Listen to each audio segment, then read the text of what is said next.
Hi, it's Brian Rose from London Real. I'm here in Bunhill Graveyard next to the grave of John Bunyan.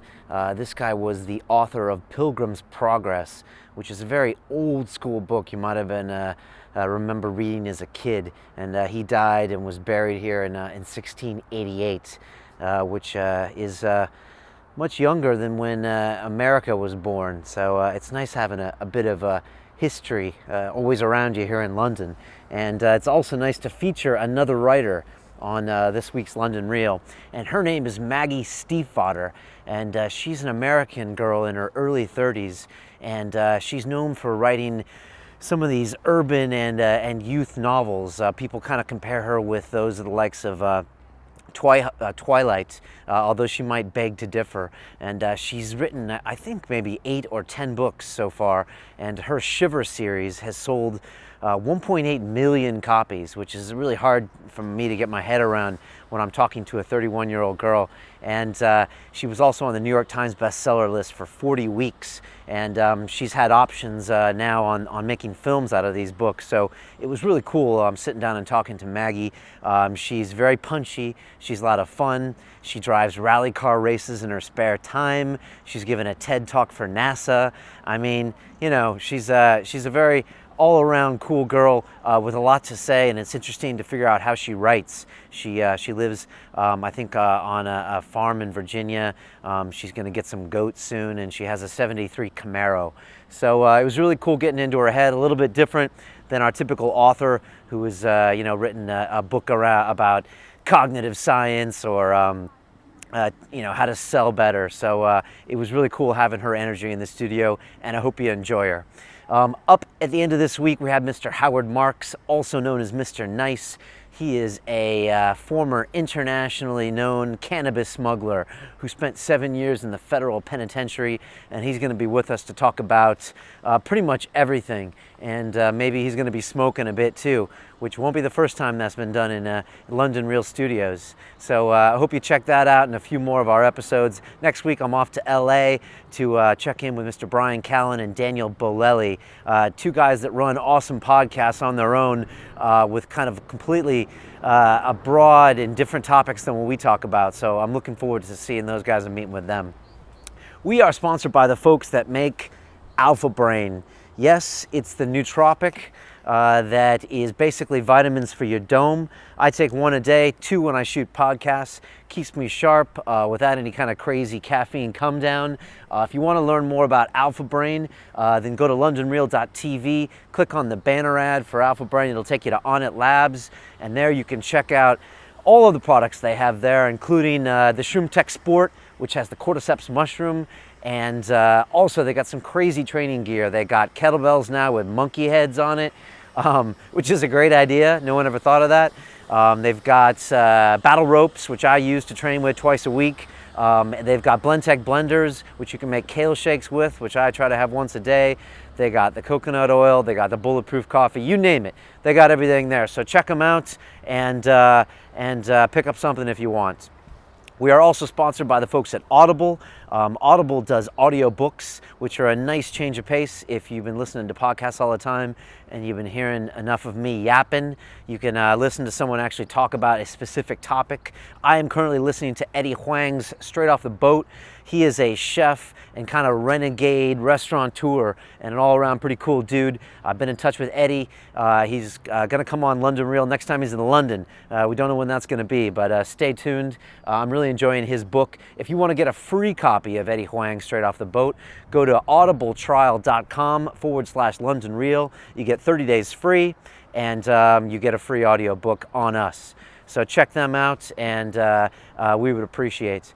And that's it. Otherwise, come join the party on Facebook, Twitter. If you're listening to us on iTunes, click and subscribe, or come see us on YouTube. You can watch our funny faces, and you can see me walking around graveyards and stuff like that. If you want to join our group on Facebook, it's called London Reelers. And if you want to volunteer your time and be part of the intern program, send me an email at info@londonreal.tv. We had a big party night out with lots of Patron with the interns last week. It was a lot of fun, really cool people, learn a cool skill set, and then hopefully go in the industry and do some crazy stuff, and yeah, nothing would make me happier. So until then, I will be speaking with you guys when I get back from LA, and enjoy Maggie Stiefvater.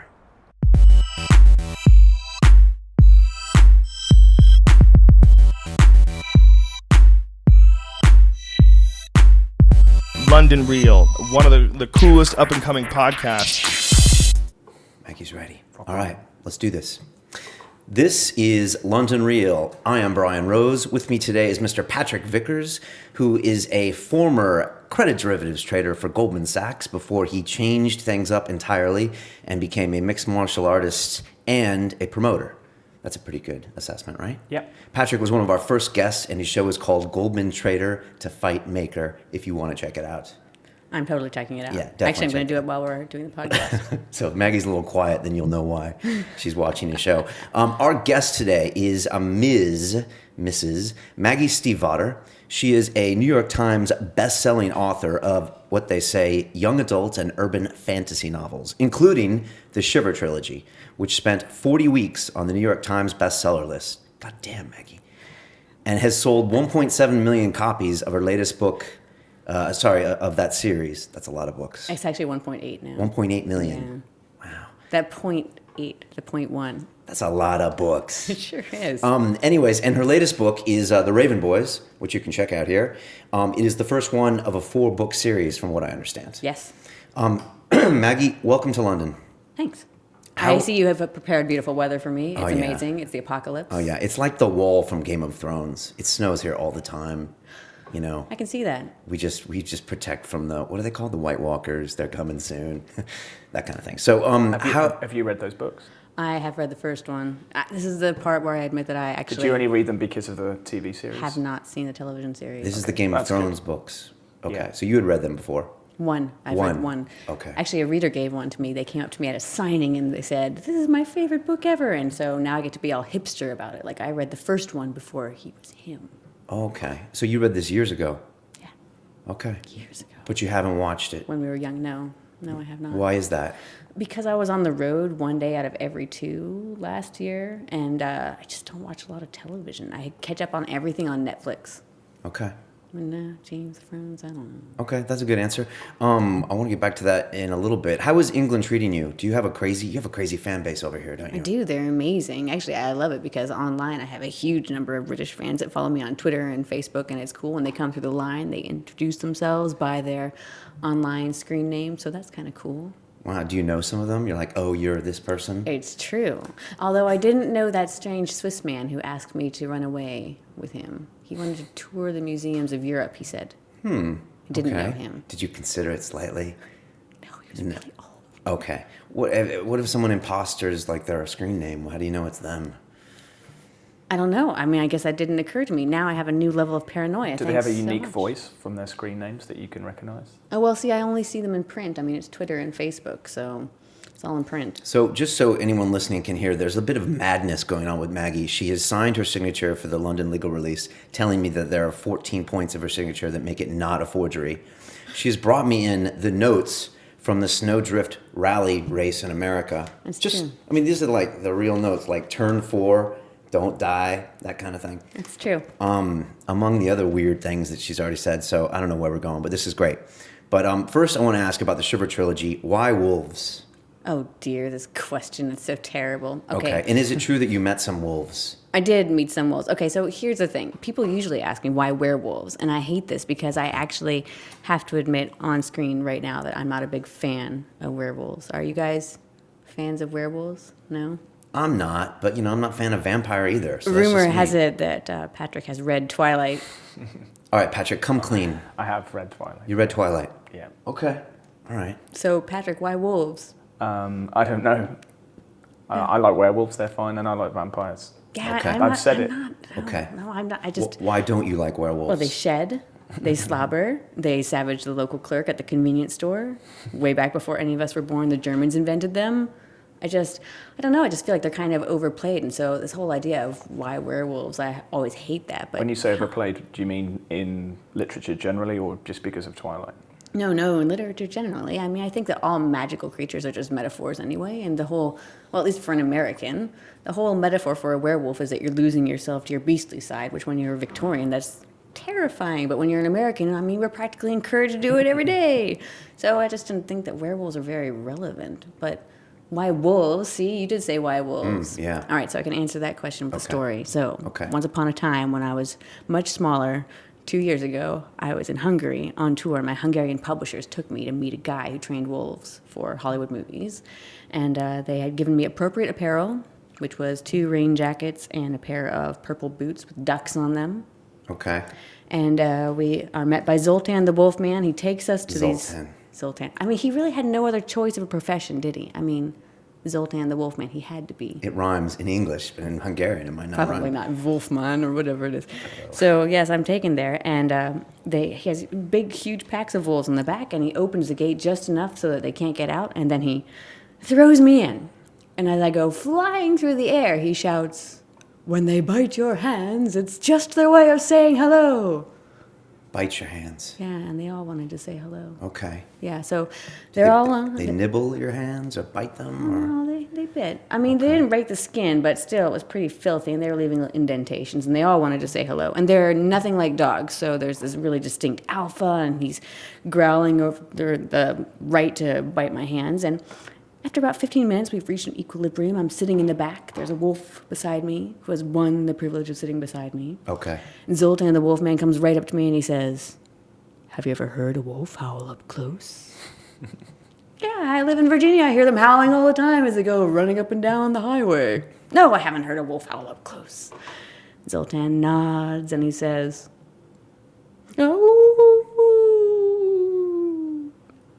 At this point, I'm a little confused because I've never heard a man howl up close. Yeah, I'm But confused. beside me, my new best friend, he howls, and all of the other wolves begin to howl.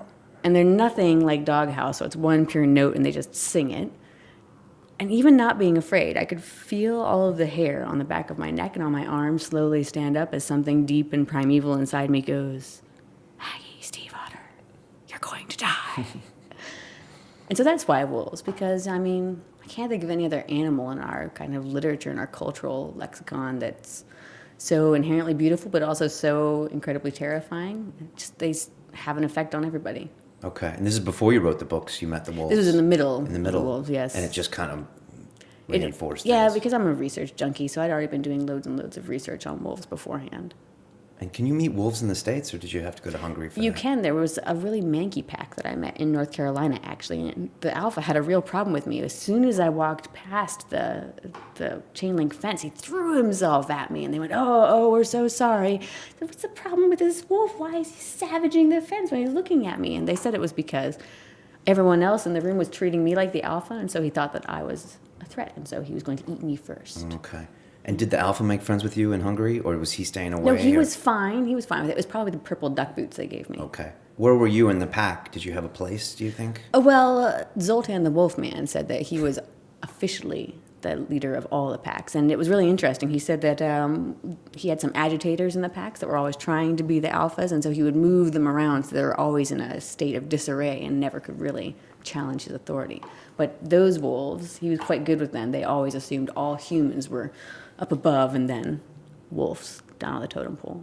Okay. So chance of being eaten in Hungary, quite slim. North Carolina, quite high. Okay. All right. Also, banjo music. Okay. That happens in North Carolina.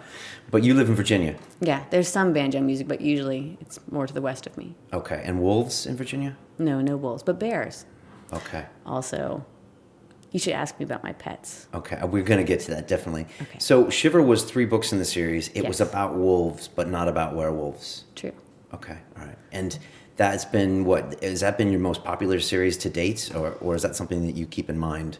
That's really the one that broke me out, yeah, the Shiver series. I mean, the challenge as an author is always to not be known as the author of Shiver series for the rest of my life. I'd like to write things that also live up to that. It's nice I to don't be- think it's my best work, but... Okay. And is it always your intention to write a series of books? No, I wrote the one about killer water horses in between was a standalone. Okay. All right. So it just happens sometimes to be a series, and sometimes, like the Raven Boys, you're like, this is the first one of 4. Like, how do you know that? Because it's all planned out beforehand. Really? You have to know what happens Okay. in each one. Okay. So Otherwise, you get lost in the woods and wander in plot wilderness forever. okay. So you have a rough outline for everything that's going to come. Yes. Okay. Is this? I mean, Patrick, you read a lot of fiction. Is that right? Correct, Much more than yeah. I do. I think General Patton once said that men should read history. And so I was always on that tip. So now I occasionally allow myself some fiction, but I mean, I don't think I allow myself to do it. But you read a lot. I only read fiction, Okay. generally probably 90%, and it's usually just for escapism. So you just read stories that are interesting and you can Okay. go And somewhere you've else. read half of the Raven Boys, I right? have, yeah. And what's your honest opinion? And just because she's here, don't You even get just, no pressure. just ignore the fact that she's here. She's the leader of the pack already. No, I really enjoyed it, and it's very well written, which I know it's going to sound a little bit bad, which I was very pleasantly surprised about, because there's always I guess you're always worried when there's a tag applied to, I guess is it young fiction? What's the technical term? Young adult. Young adult, but it's it's incredibly well written. And if you think about some of the other, I guess, books or novels in that sort of genre as well, with your Harry Potter, Hunger Games, they're all very well written books. And I think there's a negative stigma attached to it that it's somewhat dumbed down. But I think I don't think that's the case at all. Not in the stuff that I've read in that type of book. So we were talking about this I like earlier. you already. Yeah. Got it. So we were talking about this earlier about like how people, since it's about young adults, a lot of adults assume it's, like you said, dumbed down, or it's for the teenage audience, when in fact it's for an adult audience, or it can be. Well, in the States, they just released a study that 55% of all young adult books are being bought by adults for adults. So that means when I do a signing in the States, fully half of my audience I know is going to be someone over the age of 30, according to the study. And I have to say, my signings seem to bear that out. My lines often will be entirely adult and not teens. The thing to remember is that really it is the age of the protagonists. And if you read an adult thriller, like a genre, they can be crap, absolutely, if it's just written just to be a fast airport read. And same thing in young adult. You can pick up a young adult book that's written just to be a fast airport read too. So it really depends on. That's why I'm so faithful to particular authors. You know what to expect. Do you pride yourself in like making your work really good, as in you want it really, really well written? So Patrick's like, okay, wow, someone took the time to make it really well. I mean, as opposed to cranking out novels. I know that's a weird question. No, it's not. Actually, I always think that unless this book can be better than my last one, there's no point writing it. And I read all of my novels out loud while I'm writing them. I want them to sound as good, the words to sound as good as the story. Okay. I want to get into your writing style at some point, so might as well now. How do you write? You're hanging out in your place in West Virginia. I just imagine Virginia, you just Oh, sorry, put Virginia. me instantly Oh, in the Jesus. banjo zone right there. Jesus, you've never been to this. Wait, have you been to West Virginia or Virginia? I've been to Virginia to play rugby, yeah. We have some fans in West Virginia, so no offense to you, but it's a very different place, Virginia and But West do you say Virginia. that because of the song? Which song? Isn't there a song, West Virginia? Mountain Mama, There you Take Me go. Home, There you Country go. Road. I think that's how most people know Virginia. You're English. At least you in know that. England. Maggie, maybe you can tell us the difference between Virginia and West Virginia. Well, I don't date my cousin. Wow. Ouch. Ouch, yeah. Okay, she said it. There's a great documentary called The Wild and Wonderful Whites of West Virginia. It's actually, West Virginia is actually really gorgeous. It's just that there's no one there. And there's a lot of banjos and possums. It's just the way it is. And then in Virginia, we're elitist snobs that drive Range Rovers. Okay. So you're on your ranch with your Range Rover. Well, Right. I don't have one. I have the Camaro instead. But Okay, we'll get to that. Definitely. theoretically. And so you read your stories out loud, or how do you write? That's what I just want to know. What's your day like, if you can tell us? So I'm always fascinated. Well, I used to think that I had to have a very specific sort of schedule to write. I had to have my cup of tea. I had to have the music playing. Now, when I'm on the road so much, I had to learn how to write while I was on the road. So I thought, I could have a lot more time if I could actually learn to write on planes. But then I thought, if I'm writing on a plane, the person next to me is going to be looking over my shoulder, and that's going to be a strange sort of sensation to have someone reading my book while I'm writing it. Then I thought, no, Maggie, you're being too egotistical. No one is reading your writing while you're on there. And so I started writing on planes all the time. As long as I have my headphones and my music, I was good. Then I was writing the Raven Boys on the plane back from Frankfurt, and I wrote a joke into it, and the German gentleman beside me laughed. And I thought, why did she do that? you ruined my life. And now I always request a window seat, and I sit there like a gremlin. But the only thing I really need is to have headphones and the music playing that keeps me in the mood for that book in particular. And then I just go. I try and read a scene at a time, I think in chunks. Are you typing on a laptop? Typing. And what music are you listening to? I always have to pick music out beforehand that keeps me, I think of the mood of the book first before even the plot. And so I always pick out songs and put them into playlists and don't let myself listen to them unless I am writing that book. So that way, when I hear that song instantly, it's like I'm, I don't know, a serial killer being programmed by the government, I guess. Instantly, I'm thinking of the Raven Boys. I'm ashamed to say that for the Dream Piece, I was listening to a huge amount of Colombian hip-hop. Colombian hip hop. Interesting. And can you even divulge some of the tracks on the playlist for the Raven Boys? Throw us a bone, Maggie. The Raven Boys. Oh, well, It's got to be a death theme, no? I was listening to I Say Fever by Ramona Falls was the very first one, but I don't know if that's the truest one now. Okay. Maybe Death Hands by White Flight. Okay. So it would be like 20 tracks or 30 tracks that you just have on a playlist? Well, for that one, I have about 4 hours of playlist, Okay. and then I narrow it down, and I always release them for the fans. Oh, you So that's do? kind of cool. Okay. And when you're done with the first Raven book, will you put that playlist on, like, never to be listened to again? And will you come up with a new one for the next book? Yeah, usually a song is played out if I listen to it successfully during a book. It's done. Okay. That's pretty cool. I'm thinking of the movie Misery. I don't know if you, well, I'm have sure you not saw seen it. it, no. You have not seen it. Okay, so it's a Stephen King book, and it's about this woman that she kidnaps this author and makes him write This a is a book. promising story already. Yeah, What's your point here, Brian? Yeah, she actually, she like breaks his clubs, his feet, so he can't walk. And anyways, get comfortable in this studio. But no, he has a ritual when he's finished with every book. He like lights a cigarette. He has a glass of champagne Dom Perignon and throws the glass in the fire. And he's got this whole ritual when he finishes his book. And I was Do you think wondering- that's what Stephen King does? I think he does. Apparently, he stopped smoking, but he has a cigarette after every book. Did you notice he looks a lot like the live-action version of The Grinch? You mean the one with Jim Carrey. Jim Carrey. Google that shit. Google that shit. I don't know. That's really not a nice thing to say about Mr. King, is it? I mean, Maybe it's not a nice thing to say about The Grinch. okay, maybe that's not a nice thing to say about Jim Carrey.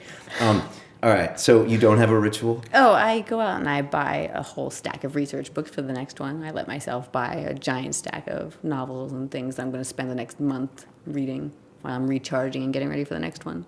Okay. And do you know when you're finished, or do you have to send it to the editor and see what they say, and then you take Well- some comments on board, and then you finish it? There's a rigorous editing process for all of them, but actually, by the time my editor gets it, it's quite polished because usually it gets sent off to my 2 critique partners first. They read everything before he does, and so by the time he gets it, it's pretty much the book. And now I know when it's done. You can tell all the character arcs kind of get to the end.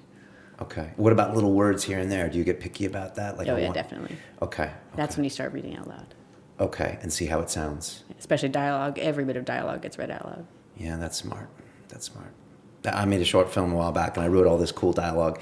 And then when the actors got to do it, it was just a mess because it sounded good on paper, but when they were talking, it was like nobody talks like that. It's true, it's difficult. But then it's difficult, too, to have that balance, isn't it? To put down in a novel how people really talk. Because actually we go, like... Do you put in a lot times, in some novels lately, there's this whole writing style where you just put the words from each character in, without saying she says or without being articulate about that. Are you a fan of that style? Are you not? You mean without a dialogue tag? Yeah. He said, she said? Yeah. If I can put an action in there instead, I think it's a better use of words. Okay. But I can't stand it when you have those long, long conversations where you have no idea who's talking because they're just going back and forth and I lose track and I have to go back and figure it out. That annoys me. Fair enough. All right, now I have to ask you the question I'm sure you've been asked by everyone, which is comparing you to all these famous authors that now have movies. So I'm just going to hit you with it. So what do you say when people say you're like the next J.K. Rowling or the next Stephanie Meyer? What do you say? God help us all. I mean, no one really wants to be the next J.K. Rowling or Stephanie Meyer. Right now I make quite happy income doing what I'm doing, and I know that I can write whatever I want to write, but I don't have to worry about walking down the street and people recognizing me for the most part. I mean, occasionally it happens, but they're usually crazy fangirls from the blog, and that's fine. I don't know if I'd want to actually reach that level of celebrity. Now, would I like to have a movie? Yes, but that's a different question than being the next J.K. Rowling. I think that, I don't know, it's kind of insane, isn't it? J.K. Rowling's to a point where she had so much pressure on her for that next novel, The Casual Vacancy. I don't know if I would I want to have that kind of thing. Now, that said, Warner Brothers has optioned 2 of my movies, or 2 of my books, the film rights, the Scorpio Races and the Raven Boys, both. Right. And occasionally, my old film agent used to call up and say, "Hey, Pookie, what's going on?" Pookie. Hollywood is very confusing to me. Wow. I wouldn't know what J.K. Rowling or Stephanie Meyer look like, and I've read their books, Really? all of them. Yeah. Okay. Well, Yeah, she gets a little bit of, maybe it's like UK paparazzi harassment or something, but they take pictures of her kids and stuff like that, I think. and she has a castle. Did she? Yeah. Okay. So that's a lot of pressure. But you do think movies are important? There's a lot of Pressure to have a castle these days. Yeah. Yeah, that's I don't know. the mowing. Can you imagine? Yeah. But movies are important. You say it's a necessary progression for you, or do you think? Oh no, it's because I love movies. Okay. I have to say, and I also really love, for the most part, movie and book adaptations or film adaptations of books. I'm a big fan of them. I mean, there's some really terrible ones, but a lot of times, really successful movies are based on books, and you just never have heard of the books to start out with. And I don't know. I just like the idea. As long as they keep the mood the same, I'm quite happy for there to be 2 different versions of a story. Have you seen Cloud Atlas yet? I haven't yet. I have the book. I want to finish reading the book first. Is it amazing? Don't tell So me. I read the book, Yes. and it's very good. Where are you up to? I'm only 1/3 of the way through. Okay. It's So a big story they're trying to make. It's hard to into a imagine movie, how right? reading the book. 7 It's hard to different imagine stories, how yeah. it could 4 be different stories, in yeah. a movie, though. I But mean, it seems impossible. I saw the trailer. I haven't seen the film yet, and they seem to emphasize the similarities a lot more. Oh, yeah, I can see that, how they streamline it. They would Yeah. have to, because right Yeah, now it just otherwise seems it's impossible. Disparate, yeah. How much control would you have over the movie if it gets made? Theoretically, I have a consultation role with both of them, which I think means that they will call me up and say, "Hey, Pookie, so Grace has red hair and a blonde." And they go, "Great, get the redhead." That's how I think it will actually go. I think they will ask me, and then they will do whatever they want to do. Really? I kind of feel like I would either have complete control over the project or no control. I would rather be able to wash my hands of it and say, yeah, they did that, that's them. Or to be able to go through and actually do it, because with a novel, of course, you're like God, you can do everything. It's all you. And so that's the most challenging part, is handing it over to the filmmakers and then being its tiny little part in it. I don't really do group projects very well. You don't, because authors are very solo people, anyways, right? Yes. So have you ever seen someone write a screenplay from one of your works yet, or bits of it? That must be hard. I have seen the screenplay. Shiver was optioned for a long time. Right. But you put the kibosh on that. Is that true? I did. Some scandal They here. turned it into a horror movie. Okay. There's lots of stabbing and screaming. Okay. So you did ultimately have the control to say, I don't want to make this Well, film? Or- I mean, they have the option they buy the option to look at the film rights for like 18 months in that case. And at the end, they had the choice to renew it, or for me to say, no, I will take my principles and sit over here with my coffee. And I took my coffee. Okay. So you ultimately, you can say, I don't want to go in this direction. Yeah. Okay. I mean, at the end of the option, if they were actually making the movie right then, they could just make it. It'd be Okay. fine. So they have the option, then they get to look at it, and then if they want to buy it, they can say, we're going to do this with it. Yeah, And exactly. then you're going to be like, there's no way. Yeah. Okay. That's when I throw the diva tantrum. Really? Maybe I haven't done it yet, but I've been saving up. Okay. That's kind of cool. Do your fans know about all that drama, or do you just kind of like try not And to I try and talk keep about it cool and positive. Okay. Well, it's your work, though. I mean, you want to be able to control it, right? Well, I think fans would prefer to have a good movie or have no movie to a bad movie, I would assume. I mean, that's how I feel. I love Susan Cooper's The Dark is Rising series, and they made an absolutely dreadful movie version of it, and I just pretend it doesn't exist. So I assume that most readers are like me. Yeah, it just seems like a lot of young authors would like want to get the movie, maybe for cash flow reasons or for fame reasons, and it's just like it would be nice if you're not in such a rush, because it should be really good. I mean, Jesus, it's your books, right? They should be Exactly. kick-ass movie. Well, for me, I live out in the middle of nowhere. It's just me and my principles, so I don't have a problem saying no to these things. Okay. Also, I'm quite patient. I figure I'm in it for the long haul. If they don't make the movie now, I mean, it can take them 10 or 15 years to make a movie. And I'm going to a screenwriting seminar, actually, as soon as I hit the ground back in the U.S. And figure, maybe that will be the way forward. Maybe I'll try and adapt one of my own books. Yeah, that's tough, isn't it? Yeah, you have to be very objective. Yeah, be able to like just chop things out. But I'm good at revising, chopping things out, I figure. With an axe, nothing is too precious. Who does their own screenplays? Can you think of any authors, or can you that do that for their own Well, movies? there's this little one, Suzanne Collins. Oh, okay. She wrote the one for Hunger Games. She was a Oh, she screenwriter did? beforehand. Okay. Yes. Okay. That was a good movie, right? You didn't see it. I saw half of it. So it must have been really good if you only saw half. I was busy. Which half? Which half? Great actress in it, I'd have I liked don't it. think he saw any of it. I'd have liked it if they'd done the Hunger Games, but they'd done it for, if they made it like an R movie. So I'd have liked to see more sex and more violence, and I think it had a great opportunity to do that. It was pretty tame. And the only thing, I felt quite uncomfortable. In the book, of course, it has all of those underlying themes of, attacking our culture of voyeurism and things like that. And then by the time you went to the movie, that's stripped out. And so we're really just watching kids killing other kids. And I thought, oh, well, it's completely removed all the subtext. And instead, we're just being the voyeurs again. When I was in the theater watching it, I was reviewing it for VH1. And my first review was entirely about the audience instead of the movie, because it got to the part where one of the kids was killed, and they had painted them as a villain because they'd killed one of the other kids. And in the theater, everyone clapped when they died. And I thought, it's just terrible. I don't think I liked the future. It was like budget future for me with the weird hair. And I was like, I'm not buying this future scenario. That's all. Oh, so you saw the half with the weird hair. Yeah, the first half, I think. That's why I shut down. So, but I mean, saw the trailers. That's you what guys you read said. the books, so you're probably more apt to give it more of a chance. Yes, we're literate. You say you say you work a lot. I mean, everyone probably romanticizes the occupation of an author, especially a best-selling author like you, traveling the world. But is it really hard work? I mean, you said 1 out of 2 days you're traveling, promoting these books? That's true. That was last year. It's a little bit better this year because I'm writing 3 novels this year. So I told them I had to stay home more. But I don't know. It's like, I don't have to tell you, it's like every creative profession. If you want to do what you love and it's a kind of off the beaten track, you end up working twice as hard. But at the same time, you also love what you're doing. So the hardest part for me is when I get home and theoretically I have a week off, is actually taking a week off. I'm not good about that because I've made my hobbies into my career. So normally I would have sat back and done some art or written some music or. But do you find you love it less because you do it as a job? I think if I did, I would stop doing it. I actually was a full-time, this is embarrassing, I was a full-time portrait artist before I was an author. And towards the end, I was making my living entirely out of doing reproductions of the great masterworks with the heads of cats instead of humans. And I began to truly hate all cats, all great masterworks, and I just thought it is time to get out of this profession. And it's true, it did spoil it there, but it was because I wasn't creating work that I thought was actually interesting or important or adding anything to the world. When I'm writing these novels, these are the novels now that I would have loved to read if I was just coming to them as a reader. So as soon as that stops, to jump ship, do something else.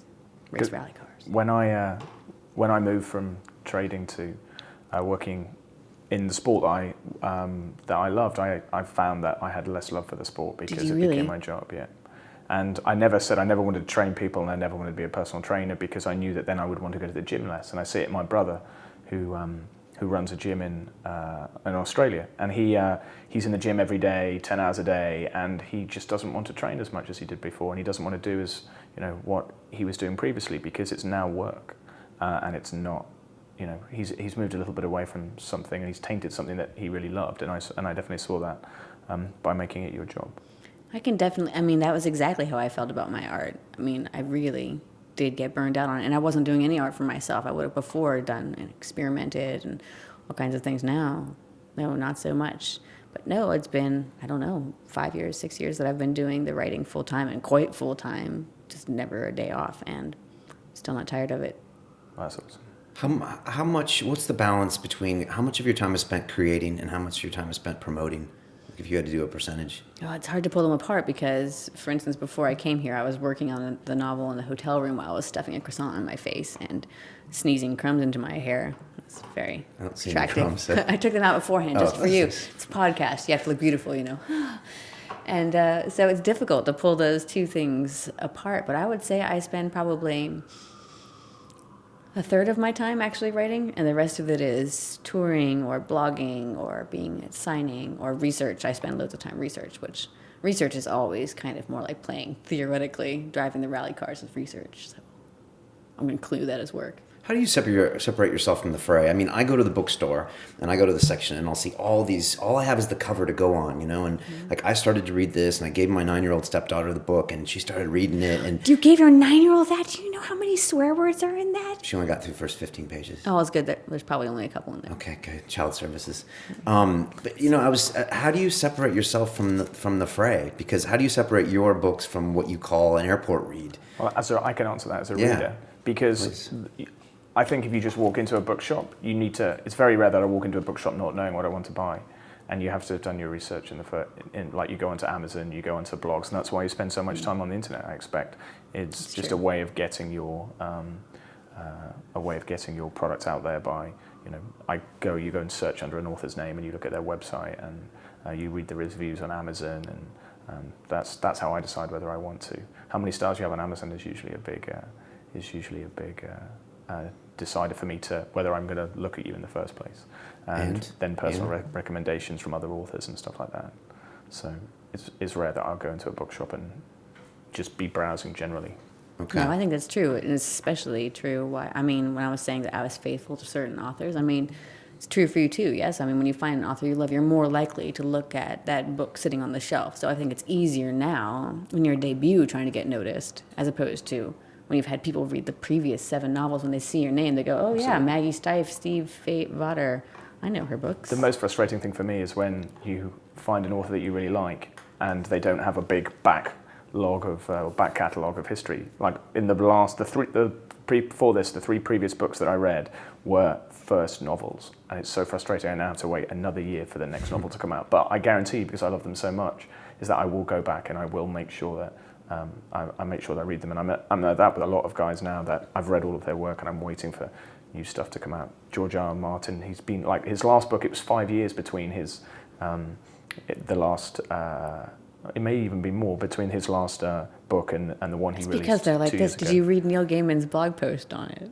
No, but again, Neil Gaiman's another one of guys that I just think He has one coming out this summer. Set. His first adult novel since Anansi Boys. Neil Gaiman does. Yeah, he's an amazing writer. There's so many guys I'm just waiting now for their next novel. It's very frustrating. And Maggie, how do you separate yourself from the fray? Like the last few years, is there something you do intentionally? Is it the touring Well, touring is a big deal because it gets you out in front of it, but touring also can be quite dodgy. You can go out there and just sit in an empty bookstore and there's no one there. I remember that on my tour for Forever, which is the 3rd book in the Shiver Trilogy, they were touring me in the summer. Normally, they tour teen authors during the school year because then they can put you into schools and you kind of have a ready-made forced audience. They have to sit there and listen to you talk and then buy your book. And they said, no, we're touring you in the summer. We're going to see how it works out. We're going to see how many people come from your blog. No pressure. And we had no idea. Now, my blog gets 1 million hits every single year, give or take. And I thought, oh, that's good, that's fine. But commenting on a blog is a big difference to actually getting in a car and going to an author event. And so thank God we came to the first one. There were 200 people. But it's true that they have to complement each other. And you can't really be promoting yourself. People don't want to, there's so many authors that are just shouting into the void, buy my book, buy my book. You actually have to offer something for people to come to your blog and read about it. So I have writer advice and humorous essays. At least I think they're funny. So that's what you do. So what do we find on your blog if we go there? Writer advice? Yeah, though I feel like I've said everything I can possibly say about writing without getting any better at writing myself. And so now mostly you find out things about my goats and things. Goats? You have goats? I'm getting goats. Okay. I have the first day after I get back from my film writing seminar, I am picking up 2 goats. I've always wanted them. They are not just goats, but they are miniature silky fainting goats. The indoor goats? Indoor goats? I like the way you say that as if you have great knowledge. Indoor goats? Outdoor goats? There are indoor pigs, right? What? Yeah. Come on. Are there indoor pigs? Do you know about this? Is this a British thing? Doesn't George Clooney have a pig? What? See, where have you been? You've spent too much time writing books. Clearly. No, these are outdoor goats. And so they're okay. miniature, they're small, and they have silky hair, so And that they means they faint? look like mine. And if you clap, they faint. So like if they were in your hallway where you have the zombie lighting, then they would see that, they'd get shocked, and they'd fall over. I did some research on this because I wanted to know if fainting was bad for them, because you better believe every single time people come over to my house, I want to make those goats fall over. And so I was looking it up, and it turns out it's like when you're shocked and you have that moment where you freeze, the average fainting goat freezes for 10 seconds, which is enough time to fall over. It doesn't hurt their heart. And so my favorite part about this is I was reading an article and it said that older fainting goats, when they think they're in a stressful situation, they will prepare themselves by leaning against a wall. Wow. It doesn't make them very good. It makes them very good prey. That's what they were actually bred for. Your into wolf them. comes along. They were bred into them They're exactly screwed. for to be with sheep, because then the wolf would come along and the goat would go, oh my God, and fall over, and the wolf would eat the goat and the sheep would get away. So it's a sacrificial lamb. Goat. Except for a goat. Except it's a kid, goat. sacrificial kid. Yeah. Will you eat the goat at some point? What? Wow. Do you eat your pets? First, you're like indoor But I mean, like, indoor pig eating goats. In Africa, goat is quite. You can make a goat curry, and it's Yeah. quite good. So. Do you have pets? I don't know. No, see, 'Cause he that's keeps you're eating them. Yeah, you can see I'm not very good with animals. But all right, you're picking up goats, but goats won't be part of your book. I hope Piece. not. Okay, you're gonna write 3 novels this year. That's no joke. I am writing 3 novels this year. I'm Okay. writing the 3rd Raven Boys book. Okay. And I'm working on a new middle grade project with Scholastic. It's collaborative, so they came up with the idea and kind of the world and then asked me if I wanted to write. And because one of my urchins is the right age for it, I thought, oh, sure, I'll write that. It's incredibly difficult. They can't swear, they can't die messily, they can't have sex. I mean, it's just very difficult to write it. So your 4th one will be G-rated. Is that what you're saying? Yeah. Okay. Oh, no, it's not in this series. It's all by a itself. separate It's one. about- Okay. yeah. What do you think these, if they were given a film certification based on the novel, what would they be? How would they be rated? That one would be R Really? for sheer usage of the F-bomb. Well, you don't agree? Frigid. Frigid. No, it's only in the UK that the frigid Yeah. is the I haven't F-bomb. seen any use of the haven't? F-bomb in the half of the book that I've read. Oh, maybe it's edited out in the UK. Surely not. Explain I that. was told by someone that they have a blog which is the content of books, and mine has apparently over 24 usages of the F-bomb. Maybe I'm so desensitized to it now. Maybe. It's possible. Can you explain how your books change by being in the UK? Like what you were saying earlier, what words they don't like and what words? Well, so normally they want to change all the trucks to lorries, and they Okay. change all the spelling from color with a U and things like this. Right. Tires with Y's. Yeah, weird, isn't it? But then they also change all the swear words because all of the shits have to become crap. Apparently, shit is worse than crap. I told you I was going to swear on this podcast. I just did it. That's twice fine. right So there. shit is worse than crap over here. Yes, theoretically. So you want to tone? They want to tone So your they- shits down. Exactly. When they said Google that shit, it would have been Google that crap. Okay. And then, of course, they want me to change all of the instances of frigid to something else. Cold, cool, icy, because, of course, it has something to do with sex. In the U.S., frigid just means cold, but I guess over here you cannot have a frigid mountaintop. Or you can, maybe, but you wouldn't want it. Okay. Or it doesn't want you. I don't know. Okay. And you're cool with all these changes? Frigid with all of them. Okay. Yeah. No, it's not. I actually asked them to keep all of the swear words the same in the Raven Boys. It's for an older audience, so my earbud just fell out. Okay. It's caught in my hair with croissant With the crumbs. croissant crumbs. Yeah. Do you ever want to be like, just leave my book alone? I'm American. It's an American story. It should be in American English. Or are you like, whatever? If it has to get translated, it's cool. I don't know. It would be very distracting, I think, if a UK reader is reading it and they have to think about the curbs and what is a sidewalk, what is pavement, et cetera, et cetera. So I don't have a problem with that. And if you had any aluminium in there, then people would just not understand it at all. Exactly. Less letters. Crazy. So much crazy stuff. And how many other languages is this translated into? I think this one is like 15 or 17 and Shiver's 38. That's crazy. It is. Wow. I have a very crushing story about foreign languages, though. So there's 3 of them, Shiver, Linger, and Forever. You'll notice they all end with ER, and I get asked a lot if I would write another one. And last year I had the terrible idea that on April Fool's Day, I was writing a 4th one, and I posted a cover of how I was writing litter. Litter. And on the front of it had Like a the cat. heroes with a bunch of puppies at the bottom. And half of my readers thought it was hilarious. And then a quarter of them were furious. Maggie Stiefvater, you trample on our hopes and our dreams. And then a quarter of them, most of them in the foreign languages, believe me. Because, of course, litter is not hilarious, apparently, when you are in Slovenia. It's just, oh, you're writing the next one, Slovenia. And so I still have to go to library websites occasionally and ask them to remove it. Litter's not happening. I'll go to school events. They'll tell me that they'll give me my introduction and say I'm writing litter. I have to tell them no. It's my worst idea ever. Okay, so the joke didn't go You're over messing so with well. children's hearts there. It's true, I did. I mean, do your fans, they must really get invested in some of your characters, and do they get mad at you sometimes? Like when the 3rd book comes out and they're like, Maggie Stiefvater, why did you kill him? It's true, they do. Actually, there's a character that does not die, but there's kind of a fake out in one of my books, and someone sent me an email and said, I'm not reading any further. I'm just so furious with you. I'm like, oh, no, honey, keep going. It's fine. I mean, you didn't want to give it away, but he doesn't actually die. Okay. He doesn't die. He doesn't die. Well, I mean, there's so many near-death experiences in these books.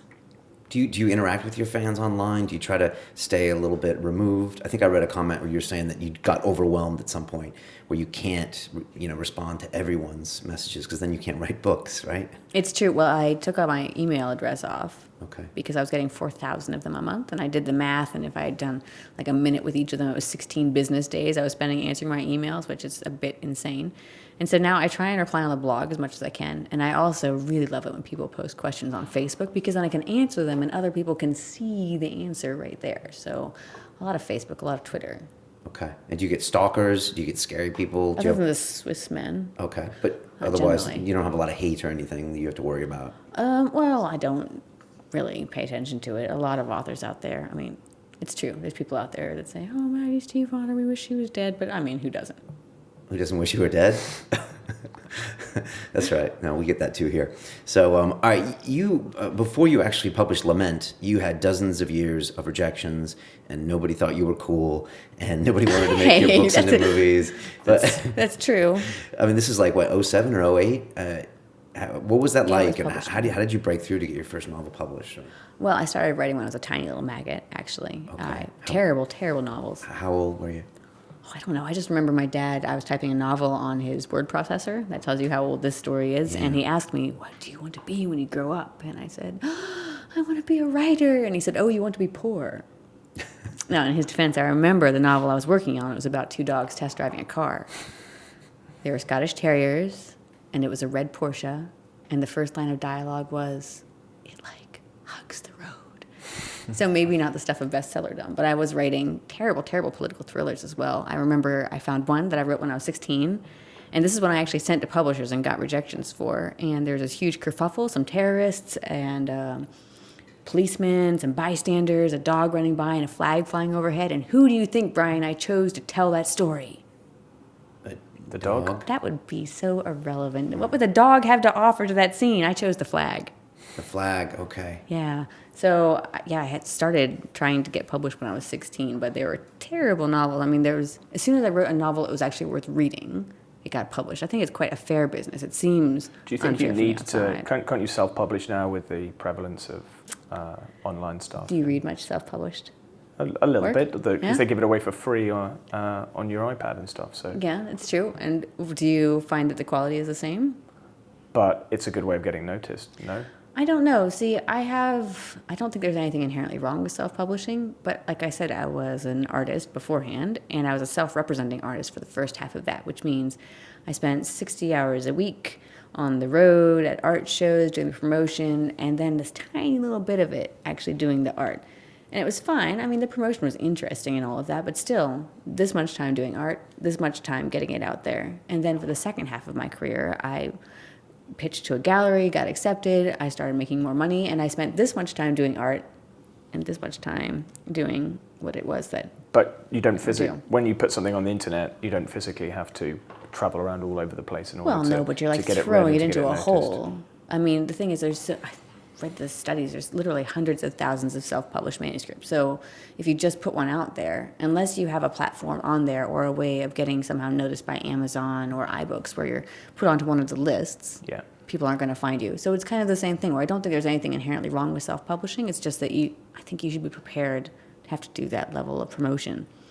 Is that because publishers essentially are curators, as in they do notice the stuff that they think is good, so that makes the stuff that they put out more relevant, they push it, that kind of thing? I think the stuff that publishers put out is more commercial, which is not the same as good.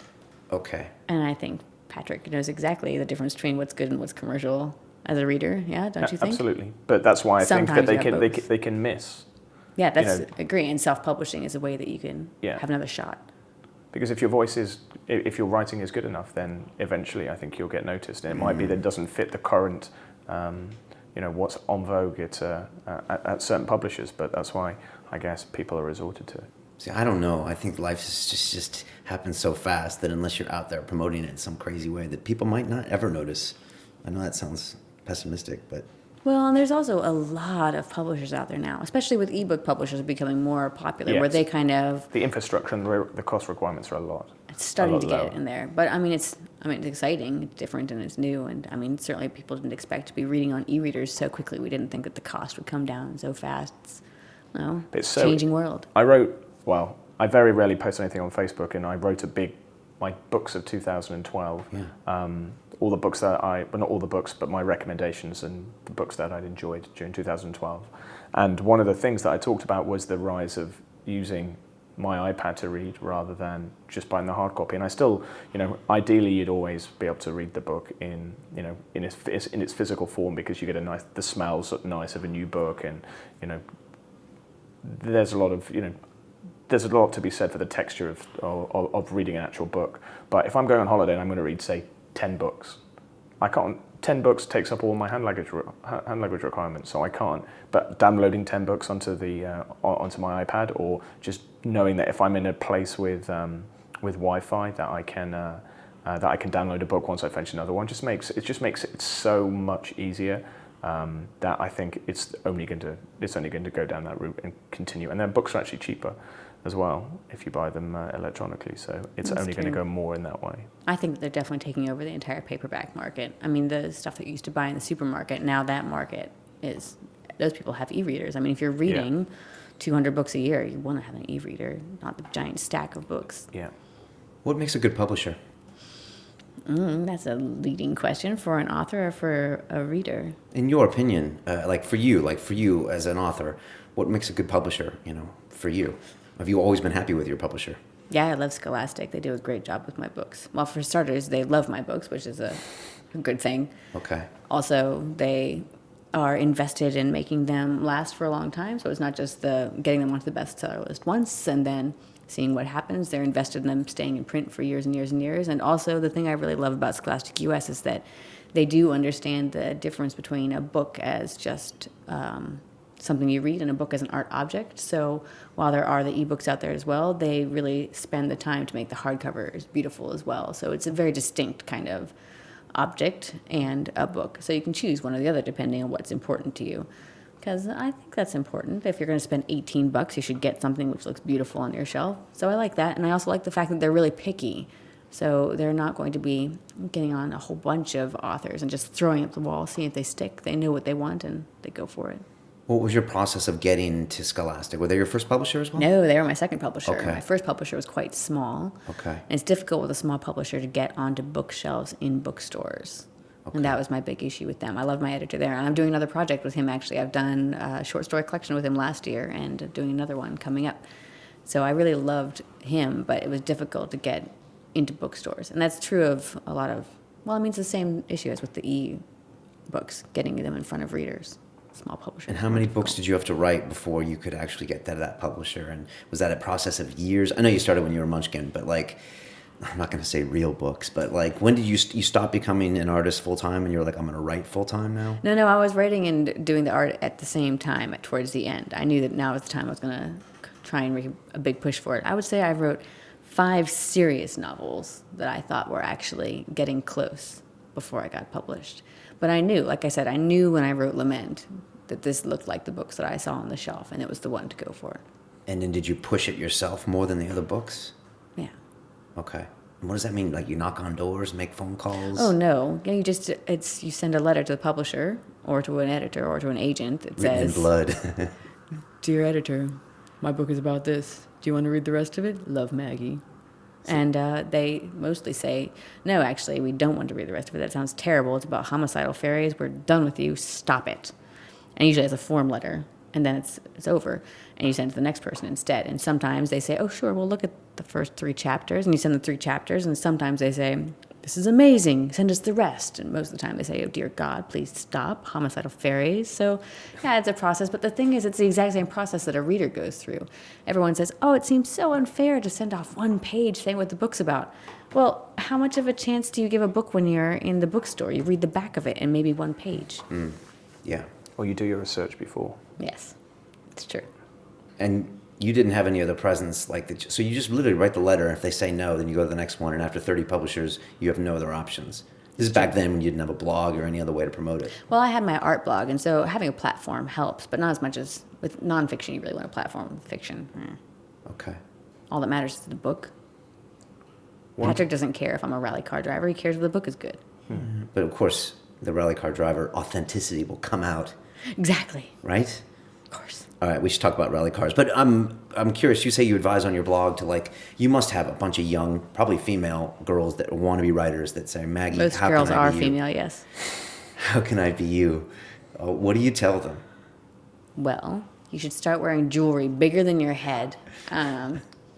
No, the big thing is that I always tell people they should write the book that they wish was on the shelf already. Because most people, when they start out, they write quite general books that are just, they're sort of fake sequels to what you've already read. You've loved reading it, and you just keep on going. But instead, you should write the book that only you can write. And that's the big piece of advice. And then just don't take no for an answer. No just means not yet.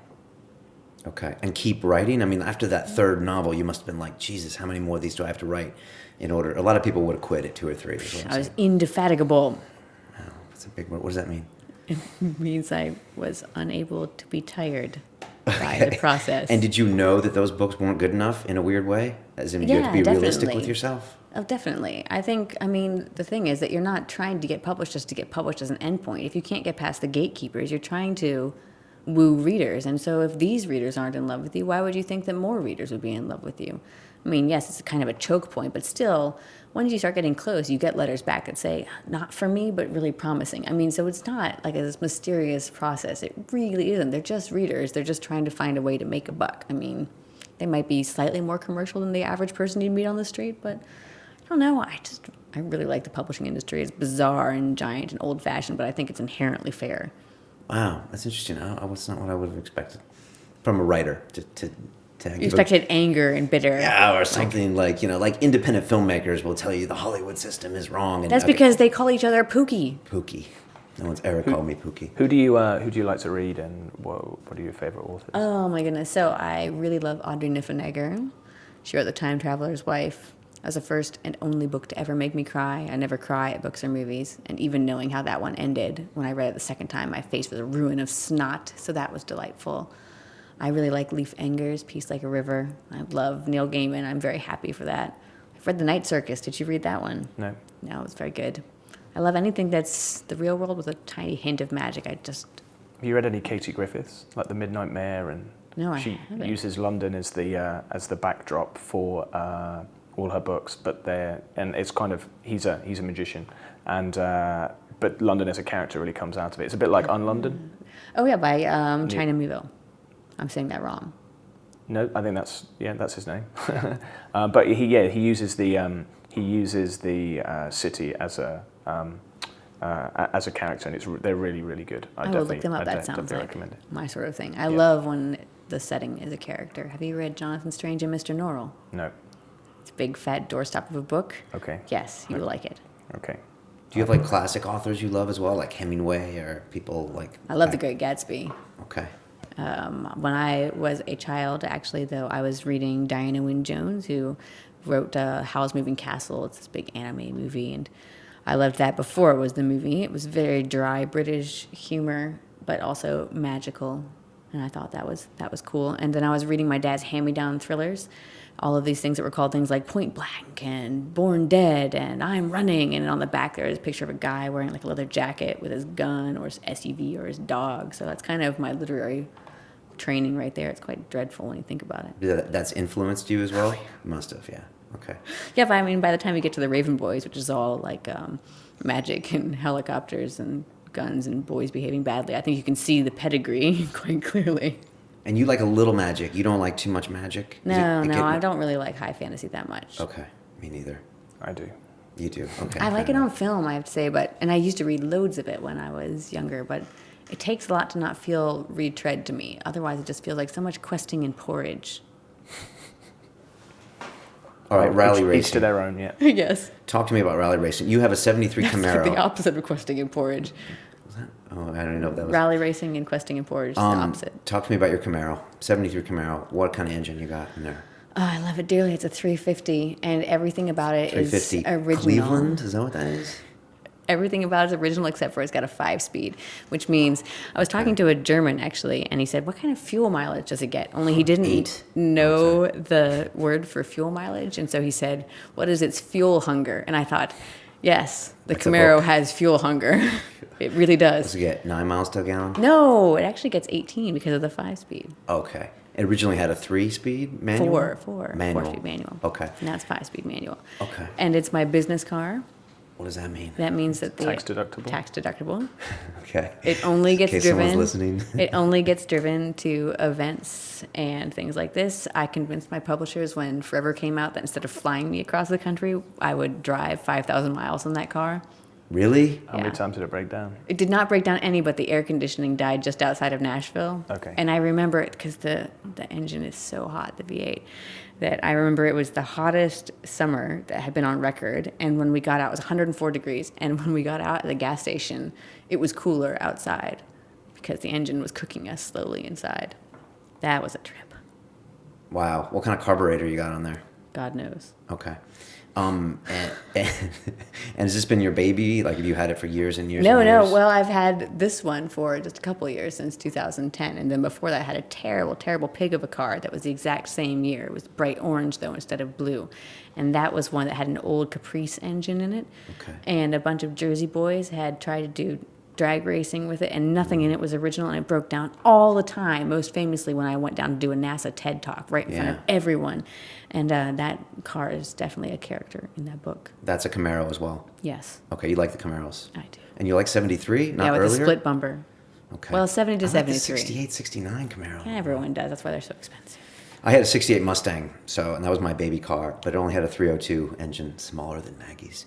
But it was an earlier time. Actually, I think the 350s didn't come out. 351s didn't come out till like 70s or something. No, it's true. My In the car Ford is faster products. than. Well, so the thing about it is that the 73 Camaro, that was the only car at that time that was made that the Italians said was pretty enough, made by the Americans to drive on their roads. Really? Yeah. All of the Italians voted? I guess. It might have been. I don't know. It's a pretty good looking car. Right? I think so. Yeah. Late 60s. But no, it's very nice.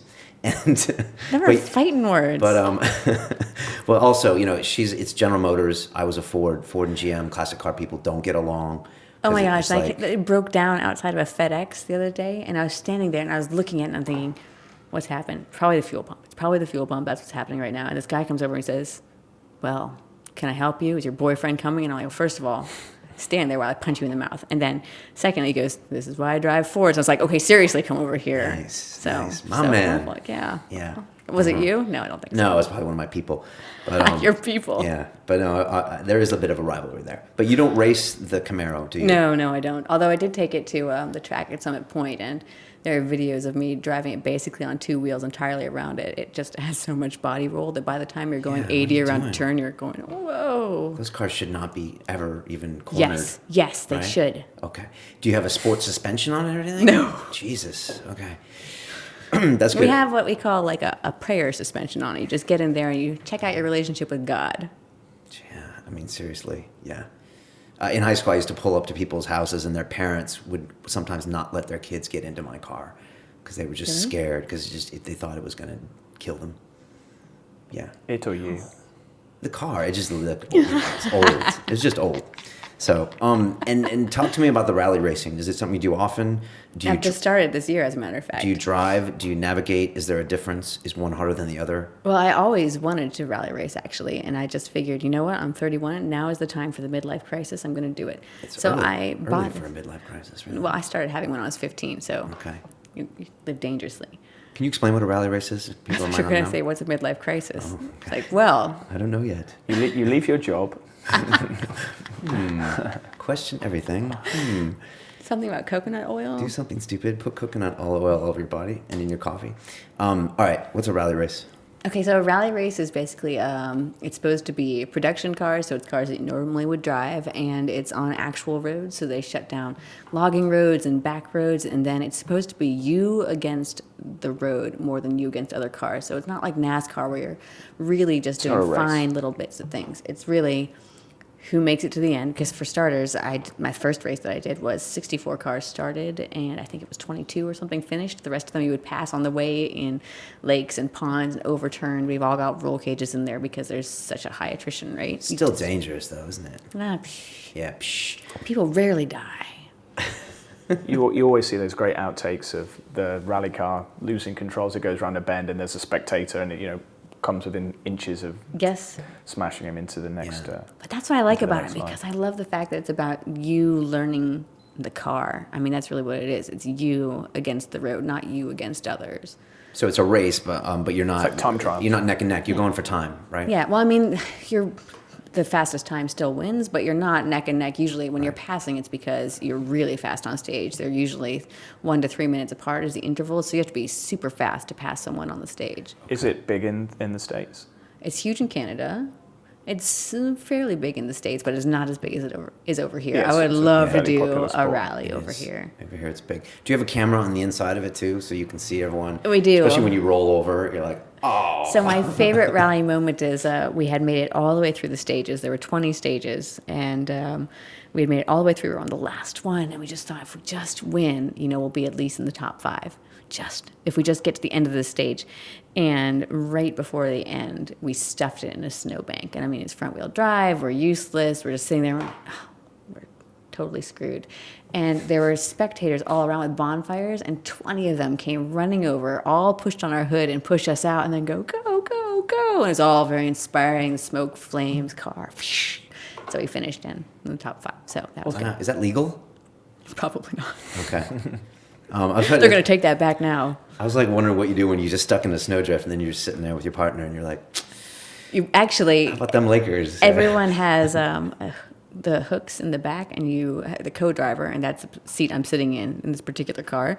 You have to get out and stand there with the hook, and they recommend with like a $20 bill in the other hand as other cars go by, because sometimes you can convince one of the other friendly rally cars to stop, pull you out real quick, and then off you go. Because no one really wants to be beaten by the road. You want to beat the other person because you're just a better driver. And so if you have the time, you will stop and pull someone else out. Really? Even though it kills your time? Yeah, because it's only, losing 5-10 seconds. Okay. And what kind of cars are these? Like souped up Ford Escorts? Oh my gosh, it's like a Ford Fiesta. So you tell people I bought a race car, and they're like, what kind? Because they're like, oh, you have a Camaro, and your other car's an Evo, and the Evo's like 0 to 60 in 4 seconds. Everyone's so excited by that. And then, it's a Fiesta. I mean, it is the R2, cool, so it's a rally edition. So it's not your mother's Fiesta, but it's still, your mother probably does have a Fiesta. Okay. And do you drive with your husband? No, we'd kill each other. He has a separate Fiesta that we're in. No, I drive with one of the drivers from the first school that I went to, and I thought I would be driving, to tell you the truth, and I wanted to rally my Evo. That was the dream. And I found out that because the Evo's turbocharged, you have to have a certain number of races under your belt before they'll let you behind the wheel. Oh, okay. And so I thought, Bill, the guy who's driving now, he's never gotten to drive in a race, but he teaches how to drive rally cars. I will correct my karmic balance. I'll race with him. He'll drive. I'll get the coefficients. Navigating is the hardest thing I've ever done. And next year, I'm going to be out there in the Evo. So that's the plan. That's the plan. Okay. What do your kids think of Mommy, the race car driver? Oh, they think that we're amazing, my husband and I, of course, rock stars. And I always thought, so if you rebel by being more wild than your parents, what are my children going to do? And I figured it out. So the older one, she's 8. Well, she just got kicked off the school bus for punching another boy in the throat, but only one day, so it couldn't have been a very good punch. Throat strike. It's very like Krav Maga. It was very specific, the note home, punching in the throat. Yeah, that's But then worrying. the other That's one worrying. wears pressed pants and collared shirts, and he's very polite. And the other day, his teachers told me, he said, thank you for teaching us. And I think, this is how you repay me? At your age, I was standing on my desk and burning things down. So that's how he's going to rebel, by being a congressman or something. Wow. Okay, so you found that they're taking it to a different level, literally. Okay. You gave a TED Talk, and you said you tell lies for a living. And you were talking to NASA, and you said something about how you were a bit of a rebel when you were younger, but then like later they were celebrating you because you had done some stuff outside the box. I don't know. Could you just explain what you were talking about? Well, it's like making the joke about standing on the table and setting things on fire in school. I really was kind of a rebellious, terrible child that didn't like to sit still and was sulky. And now, I mean, all of those same traits, nothing about me has changed. It was like my superpower, my inability to grow and learn from my mistakes. And now everyone just thinks, oh, yeah, that's cool. You're fine. And it's only because now I pay my taxes. And back then I was a child. So then what do we learn from that? Let kids be themselves? Yeah, especially when you're a really unique, crazy kid. You've got these kid geniuses out there. And I go and I see them in schools, and they're trying so hard to make them look like everyone else. And a lot of times you have to be given enough rope to hang yourself to really find out what your boundaries are. You think the school system stifles creative kids? Yeah. Do you homeschool your kids? No, they're in a small school. Okay. Homeschooling's crazy, right? I was homeschooled from 6th grade on. Okay. Yeah.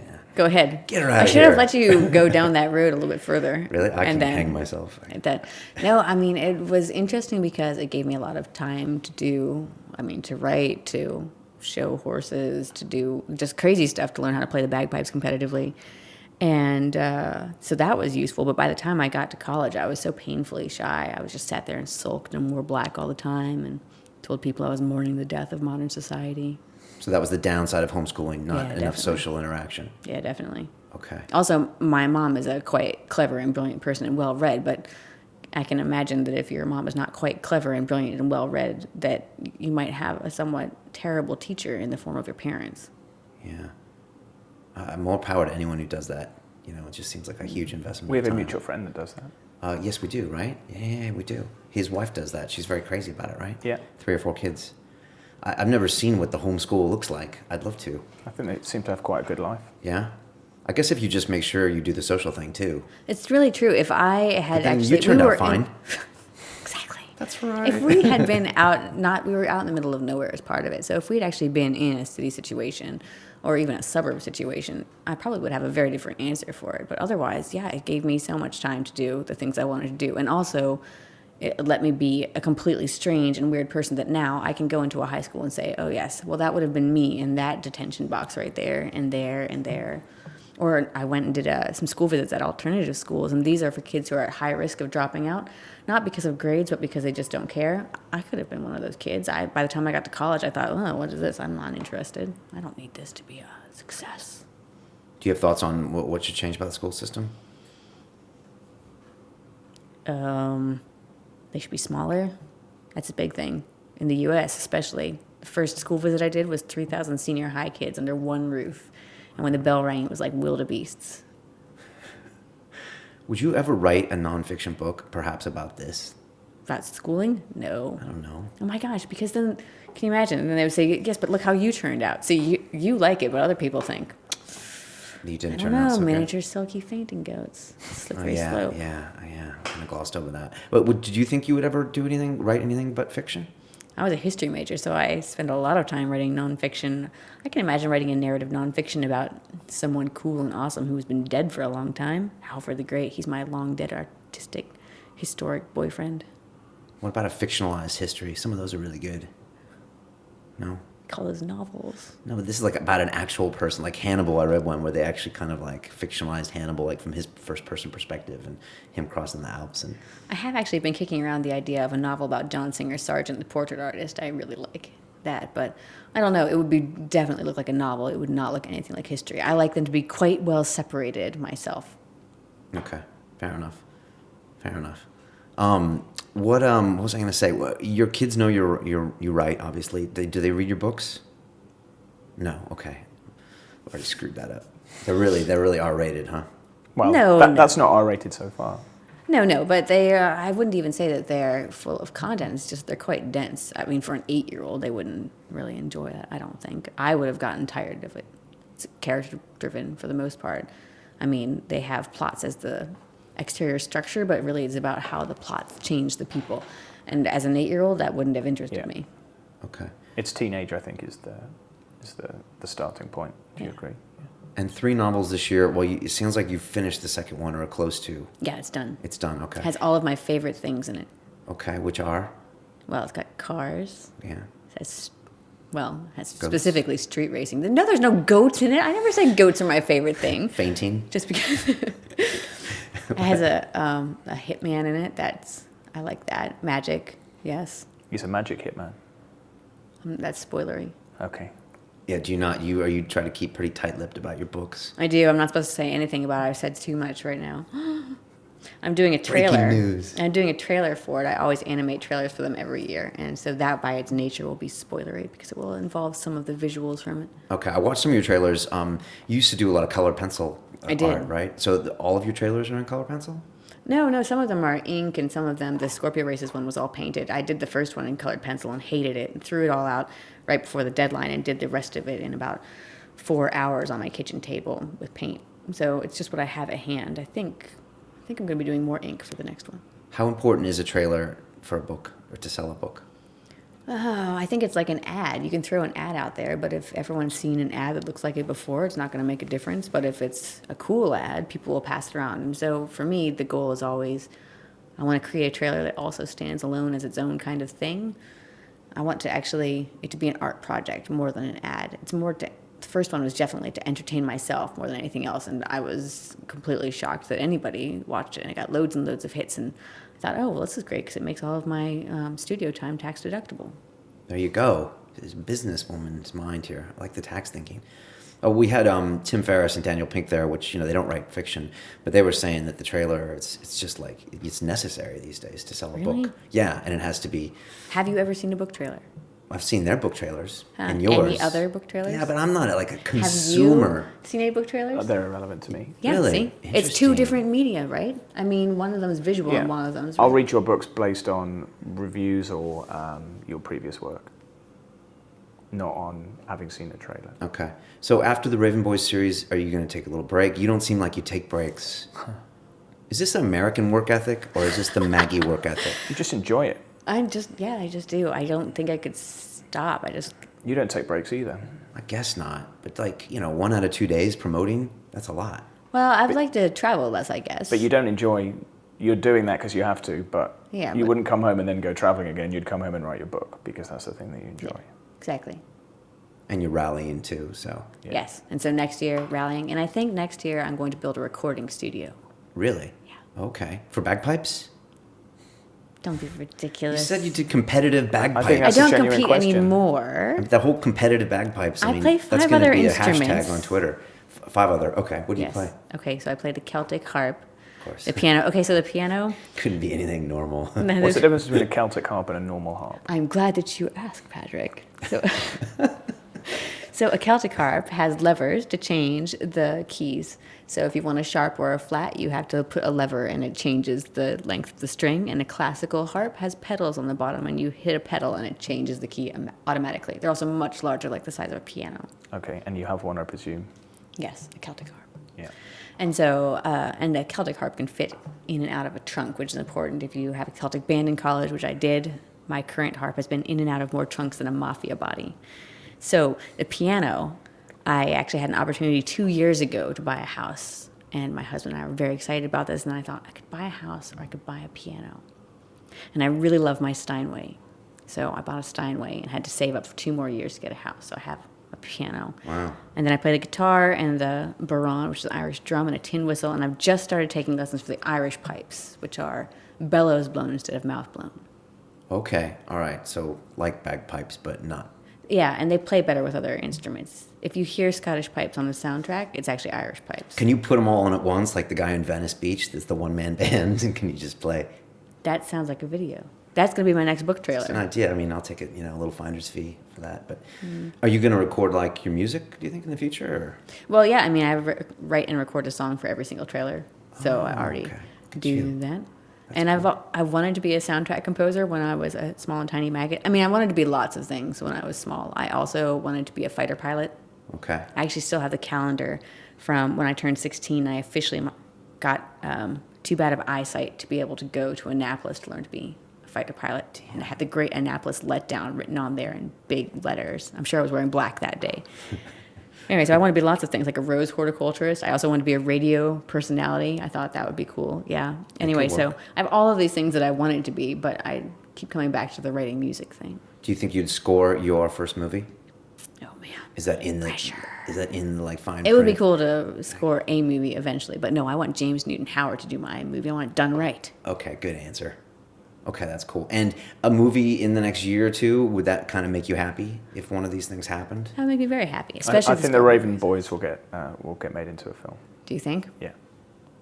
That's my prediction. Is that your psychic spidey sense? Yeah, I think it will. Why is that? Why do you say? I think it will, following in sort of the footsteps of Hunger Games and that kind of thing. It will be a. I like his answer.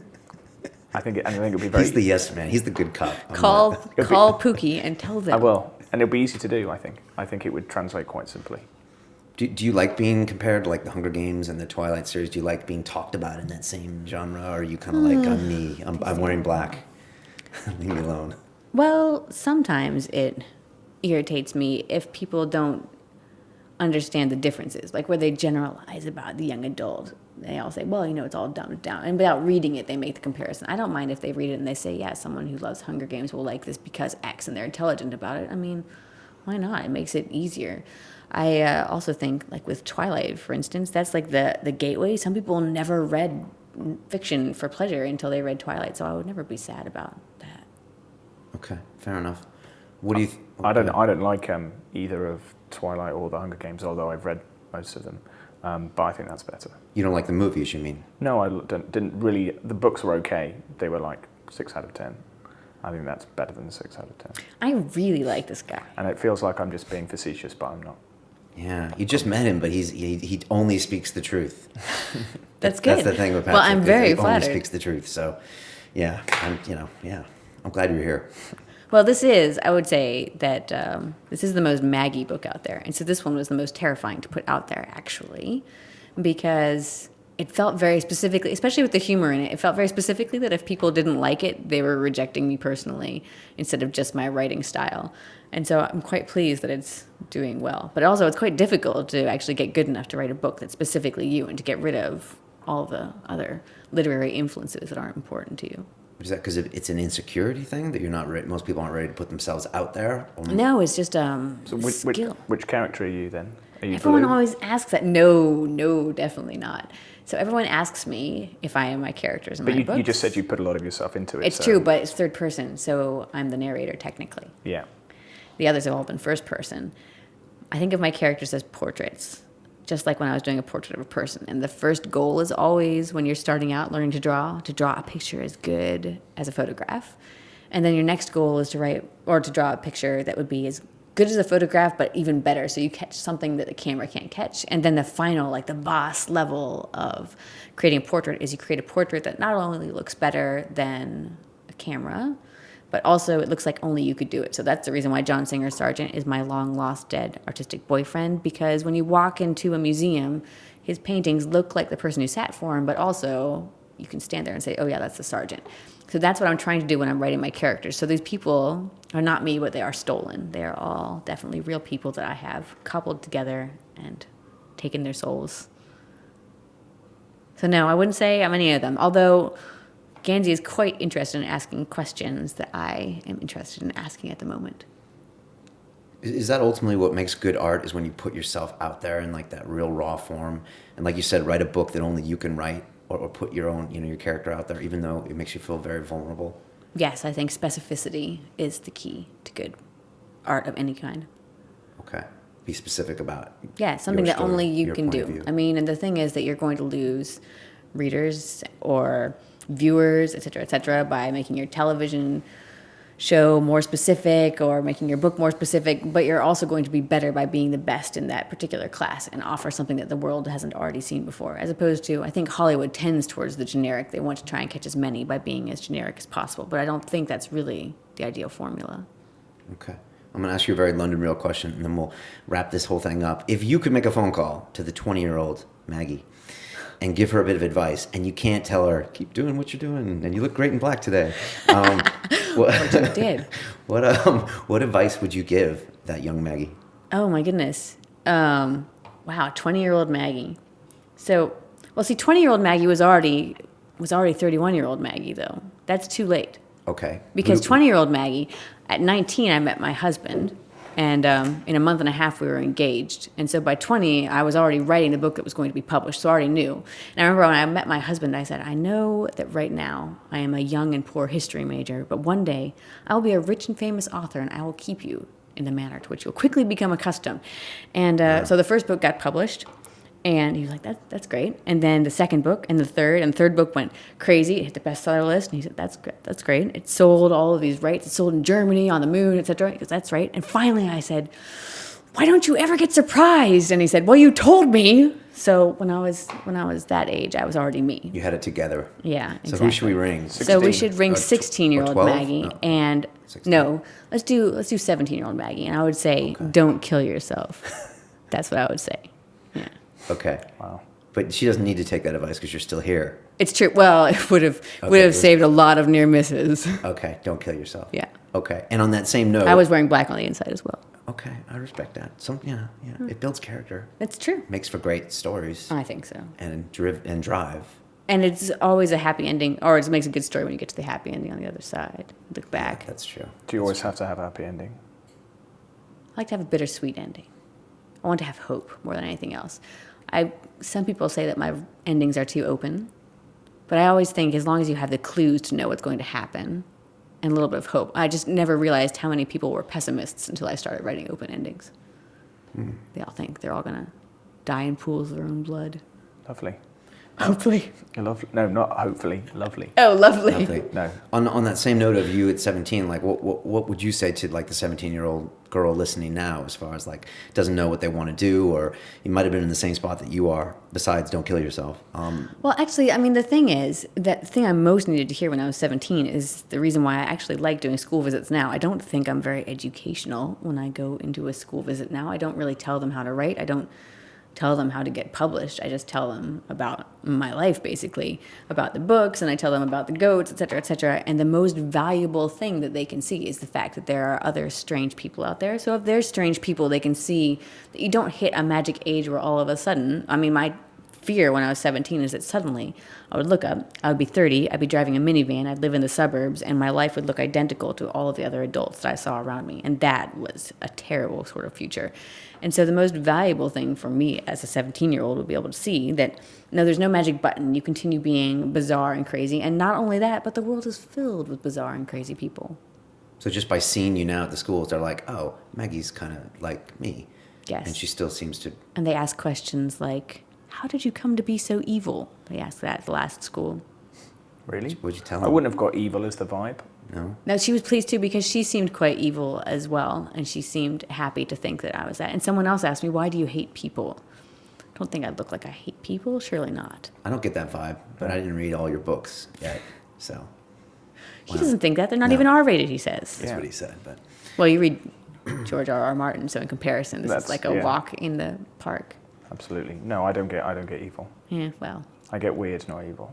I think that's what they mean by evil. Yeah. That was really Different. it. Different. Yes. You're not even that weird. No, probably not. The goat thing's pretty weird. Yeah. Goats and rally You have to cars. send us pictures of the goats. That would be cool. Yes? Yeah. I'm going to send you But, videos. Yeah. Pre-faint and faint. Yeah, video would be Video. great. Or GIFs. Yeah, exactly. Video would make it a lot easier. Over We could and see over. them faint. Although I looked up animated GIFs online, a friend sent me a bunch of fainting goat things, and there's people running up behind their goats and doing this, and they have entire herds just rolling over, and I just thought, I don't know if I'm going to have be really able to do that to my poor little goats. I haven't named them yet either. I'm trying to think of what to call them. I'm thinking chaos and anarchy, maybe. Why do you have to get the fainting ones? Can't you just get normal goats? It was totally a side effect. I just wanted the small ones, Oh, okay. and then they just happened to be Sure. silky, and they happened to be fainting. Okay. Awesome. I'm sure I believe that. Well, I wish you all the best with your goats. Thanks. And your Next time books. I'll bring them into the studio. Yeah, no, they're Imagine that welcome. podcast. Yeah. Yeah, I think we are going to be seeing her movie sometime in the future, right? Absolutely. I'm that's my prediction. I'm definitely gonna bank on that. Okay. No, I You think could so. invite me to the premiere. That'd Yes. be fine. I don't know, this is really exciting. Like when your publicist talked to me and they talked about you, I was like, this sounds really cool. We haven't really had anyone like you before on the show. We've had a lot of nonfiction guys and people writing serious books and how to manage your workflow and all this other stuff. So People have learned nothing from this. what are you talking about? They Nothing. learned there was a Nothing. spoiler earlier, That's right. It's true. I Well, think. No, but it was awesome. Thank Well, you so thank much. you guys. It was nice meeting you. If you're ever in the UK again, please stop by Awesome. Thank you guys for having me. without your goats. and that kind of thing. Patrick, thanks for being in for this. Pleasure. Appreciate it. If you are listening to us on iTunes, please subscribe because we'll have more cool people on here. And if you want to see the incredibly controversial and maybe dressed in black or not, you can come to our YouTube channel and see Maggie at London Real TV. And we're on Twitter, as is she. You are at M. Stiefvater, yes. Stiefvater, that's Stiefvater. Oh, well done. I don't even think you were looking at a sheet or anything. I was just like, I know. Which means stepfather or something. In German, yeah. Which is... It's very appropriate because my father-in-law's been married 3 times. That's crazy. Okay. Is that cause or effect or?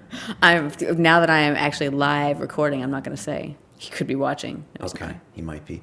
All right, well, that's good. So come find us on social media. Maggie, wish you the best. I can't wait to see that film, and I'm going to make sure my stepdaughter doesn't finish that book now.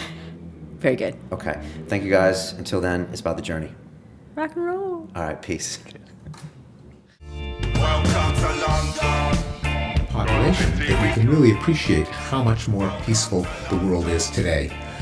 This is true in the scale of homicides, where, say, in Britain, an Englishman today has about 1/35 the chance of being murdered as his medieval ancestors. Fascinating stats. It's, and it's a surprise when you see.